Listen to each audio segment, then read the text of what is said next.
Dia kata, wahai Allah, hamba ni tak ada satu pun amal kebaikan yang hamba buat. Jadi kalau kau bagi apa pun waktu ini kepada hamba, kata kita ini kalau bagi rumah PPRT pun saya sanggup. Saya bukan ada apa-apa kebaikan, dosa je berlaku. Malu nak minta besar-besar pada Allah.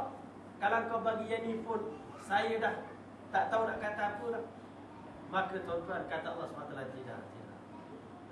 Sebagai Allah, sebagai Rabb kamu, aku tahu satu hari nanti kamu pun akan bosan duduk dalam istana ni nanti. Kiralah berjuta tahun kita nak duduk dalam rumah tadi.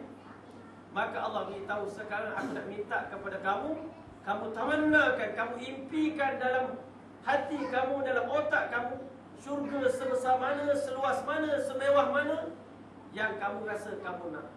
Yang dalam dunia dulu kamu tak dapat apa yang kamu nak, maka sekarang kamu bayangkan.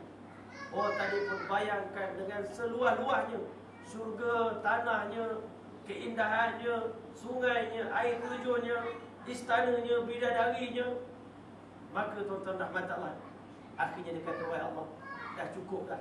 Apa yang kalau kau beri kepada aku sebanyak ini pun dah cukup, dah memadai. Allah kata tidak, tak cukup lagi. Sebagai manusia satu hari nanti pun duduk dalam tu pun kamu akan bosan dulu.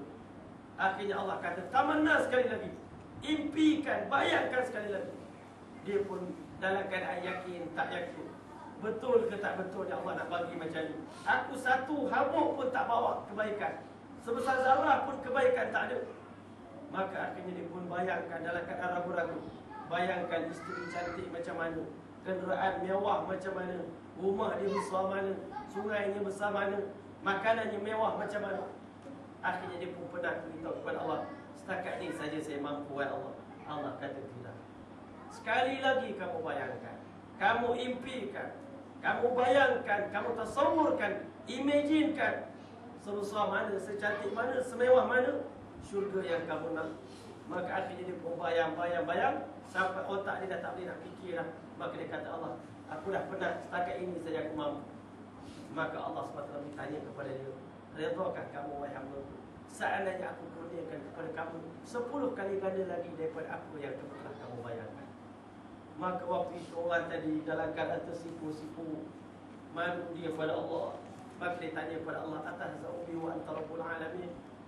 Adakah patut engkau, wahai Allah, sebagai Tuhan, nak mempersendakan saya, sedangkan engkau Tuhan semesta alam? Takkanlah Tuhan nak bergurau dengan saya, wahai Allah? Takkan engkau nak mempermainkan saya? Mentang-mentang saya ni orang paling akhir sekali masuk syurga, saya tak ada apa-apa kebaikan, jadi saya kena perli macam tu. Allah SWT kata, masuk kamu ke dalam syurga, larilah sekarang. Dalam keadaan Allah Ta'ala tersenyum tengok hamba. Inilah keadaan hamba-hamba aku. Tak pernah dia yakin kepada aku, tak pernah dah depan mata Allah bagi peluang untuk masuk syurga pun masih lagi tak yakin, masih lagi ragu-ragu. Tuan-tuan rahmat Allah, ini kasih sayang Allah SWT kepada hamba. Orang yang kembali kepada Allah, tak bawa satu amal kebaikan pun, Allah bagi kepada syurga yang seluas 10 kali ganda dunia ni. Tuan-tuan rahmat Allah, bagi orang yang macam Abu Bakar, macam Umar, tuan-tuan rahmat Allah, malaikat terbang beribu-ribu tahun nak berentasi Abu Bakar radhiyallahu anhu punya anjung syurga pun tak mampu dia nak terbang. Penat malaikat Jibril terbang.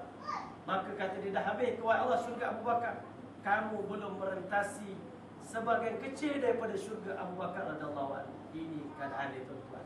Kasih sayang Allah kepada kita. Sebab itu Allah nak jangan kita leka dengan hak kecil ini, tuan-tuan. Yang sikit ni sehingga kita lupa nak buat persiapan yang besar. Hanya sedikit yang Allah minta kepada kita. Daripada 24 jam, luangkanlah masa 10 minit, 10 minit, 15 minit untuk datang ke rumah Allah, bersemayam menghadap Allah. Payah ke, tuan-tuan? Tak payah. Dalam satu hari kamu ada banyak masa, banyak surat khabar kamu baca. Bacalah satu muka daripada Al-Quran. Payah ke tak payah? Tak payah, tuan-tuan rahmat Allah.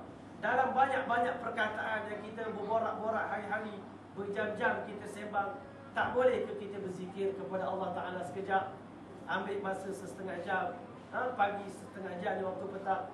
Maka tuan-tuan, betapa besar ganjaran Allah Ta'ala nak bagi kepada kita. Jadi tuan-tuan rahmat Allah, sebab itulah hari ini kita sebagai satu orang hamba Allah, kita kena harap rahmat Allah Subhanahu Wa Ta'ala. Dan kita kena, orang kata juga, tanamkan perasaan takut dalam hati kita. Kalau seandainya tersalah langkah betul rahmat Allah, maka kitalah manusia paling rugi. Tetapi kalau betul kita diterima oleh Allah, sekecil-kecil amalan kita pun akan menyebabkan kita akan dimasukkan oleh Allah ke dalam syurga Allah Subhanahu wa taala. Jadi kali itu tuan-tuan rahmatullah, kebetulan pada malam ini pun kita akan hadir majlis tahlil selepas isyak nanti. Jadi kali itu insya-Allah kita